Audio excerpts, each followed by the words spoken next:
I built my own Zendesk and I did it in 3 days. Do you think people will use conversational chat like ChatGPT experience in your CRM? You tell to the AI, hey, this is what I have. I want to create it myself and better. I don't know where to start. Please ask me the questions to know what you need.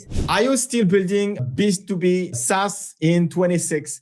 Because if you're not even riding the AI wave, what the fuck are you doing? Forget about SaaS, built with AI. That's it. Have an AI agent managing the AI agents. Yeah, okay, open flow. AI 1, AI 2, AI 3. Have you seen like the videos of like Alex Finn when he has like a 5 agent like doing the whole stuff? He has like agent running 24/7. But I think his agents are also hiring agents. He said the agents were using ChatGPT and cloud as well. Yeah, I spent 20 grand on OpenClaw. Here's why. If I've coded an app to show all of the agents and they are taking meetings, aka like they review each other, kind of cool. And then he explained one is doing that. All of the agents are reading Reddit 24/7, like strategizing and basically reviewing all of the content. Code the apps that if the AI or I think it's a good vibe coding apps that can run automatically, ship it. And then DM original poster. It's kind of cool because for distribution, that's a killing. Yeah, but he spends a lot of money on his Mac Minis, but how much money is he spending on tokens? Then it doesn't cost anything anymore.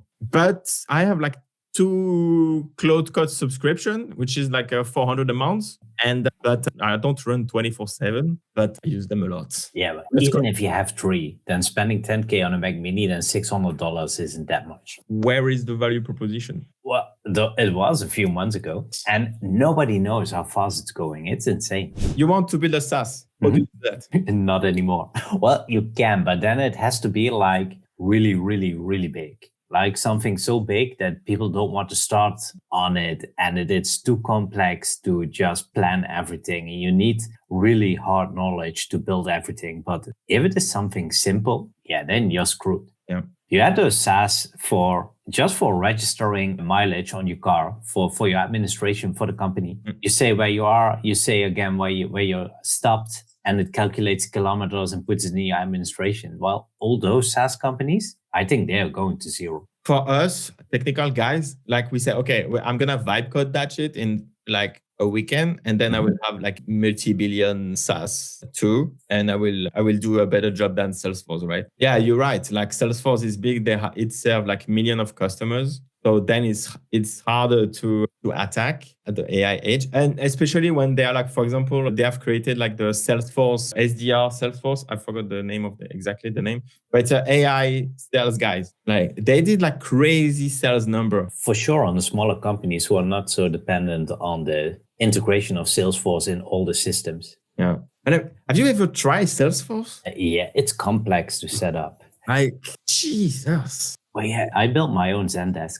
And I did it in 3 days. And then I took while using it, I asked Cloud to create a new function, optimize it, do it in a different way. And within 2 weeks, it was exactly as I wanted to have it. Yeah. And that was an expensive Zendesk subscription. Yeah. And plus now you can include it to your customer subscription and stuff like that. Like you can upsell, provide more value that's AI bots integrated. They talk WhatsApp business API integrated, task creation from tickets, time integrated, time registration. Everything is integrated and built by my own AI. Would you offer classic SaaS UI? Do you think people will use conversational chat like ChatGPT experience in your CRM for your customers? Yeah, it depends on the user, right? We will use like the ChatGPT version, but other people don't even know how to write a proper prompt. Yeah, 100%. And like, okay, so if you have a conversational, like you build a SaaS, you build an AgentForce, like an AgentForce app, what the fuck do you ask? Basically, you can also turn it around, right? Like you tell to the AI, hey, this is what I have. I want to create it myself and better. I don't know where to start. Please ask me the questions to know what you need. Yeah, but see that like saying, ask me questions for you to get information. that's not that it's not like we know how to do it ourselves because we spent the last 18 months with AI tools. Yeah. My mom doesn't understand that. Yeah. She asks you who's typing back. Exactly. Yeah. I would be curious, like, what's the first impression of someone who, like, in the last 3 years didn't touch ChatGPT? How do they interact with the technology? And like, okay, so you don't interact with ChatGPT. We are orchestrating AI already, and it's only gonna get better. All of that to say that our experience with AI is way more technical than any normie, even like a project manager in a big corporate or anyone who is working on a desk. They need to manage a lot more than just 5 AIs. And we are doing AI full time. Okay, people use Salesforce and there is like billions of fucking features on Salesforce. But at the end of the day, you pay like 10 grand a month and you use 3. Yeah. And the only other feature that you need is in the 20K subscription. That's always how it goes. Yeah, but use another SaaS or buy codes, 5 features you need.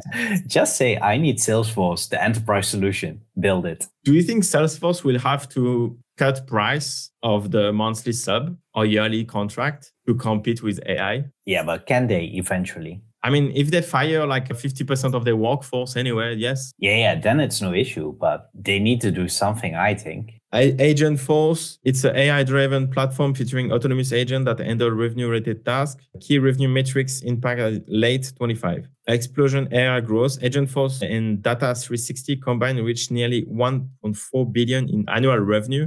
Jesus. With 100% year-over-year growth. They know to sell Salesforce. Well, I think first the smaller SaaS companies are going down and then it will take some time. But eventually the big ones, they have to adapt or just sync with the rest. Yeah, like you are at the top of the funnel when like you are Salesforce and you work with government and big corp, then you're safe. And the micro SaaS can probably sell to 10 customers, 20 customers, and then dies. For example, you have AI that can maybe simplify the migration from Salesforce to another vendor, even for like the big and hard solution to migrate. Like, for example, when you subscribe to Salesforce, you are not a customer, you're a slave to Salesforce because now your business is completely integrated into it and you can't leave it anymore. So you're gonna pay your bill for the next 20 years and your bill is going to 100x. But you can't leave anymore because everything is in it, right? So maybe AI can also simplify the migration from one tool to another. If you need a consultant to migrate, AI can help you migrate. Like the biggest shift is people will pay for the output of it, no matter what, over like all of the consideration of like the SaaS, UX, UI, business model. Like for example, having a seat business model, like pay per seat, doesn't make sense anymore. No, it just needs to get the job done. So yeah, I think the conclusion is SaaS is not dead. Not yet. Yeah, not yet. Just wait. Not yet. We will redo the conversation in 6 months. So yeah, for everyone who has a subscription, maybe you can keep it. Maybe you hire us to just rebuild it. Thank you, everyone. And thank you for watching the live stream.